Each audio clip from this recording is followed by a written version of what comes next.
A third vaccine is being called safe and effective, and it could soon be approved for emergency use. Now that means you might have a better shot at getting a shot. Hello and thanks for joining us. I'm Jackie Nesprell. And I'm Jawan Strader. Good evening. We're talking about Johnson & Johnson's single-dose COVID-19 vaccine. Now it's just the latest effort to get people vaccinated against the deadly virus. Along with more sites expanding vaccine access, people eligible for one can now make appointments at CVS. NBC6 anchor Carlos Suarez joins us live in Miami with more. Carlos? Jackie and Jawan, with Johnson & Johnson's approval all but certain, the attention shifts to just how many doses the company will have ready to ship. Florida was hoping that enough of a vaccine would come in from Johnson & Johnson that they could start vaccinating beyond seniors across the state. And the governor appears that he's going to do just that, even if the supply is limited. With the FDA one step closer to signing off on the Johnson & Johnson vaccine, the attention now shifts to exactly how many doses the company will have to distribute right away.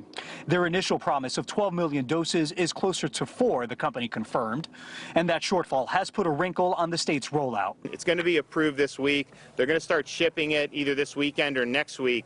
I don't know how much we're going to get now. We're hearing conflicting reports, but we are going to use that. Once the vaccine hits the market and vaccinations are expanded beyond seniors statewide, the governor says he expects people will want one vaccine over the other. Some people are fixated on Moderna, fixated on Pfizer, and we want people to make those choices. But I hope those choices understand that there's a lot to recommend from Johnson & Johnson. It's one dose. You take it once and you're done.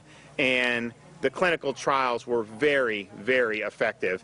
Public health experts echoed the governor's messaging, noting that while the J&J vaccine isn't as effective in preventing moderate to severe cases compared to Pfizer and Moderna, it has shown to be close to 100% effective in preventing hospitalizations and deaths. The Johnson & Johnson study was a multinational one, an international one, and took into account more ethnic groups and minorities. That means that we know that works in this population that has been highly affected during this pandemic. How you expand the pool of eligibility beyond seniors was on display in South Florida.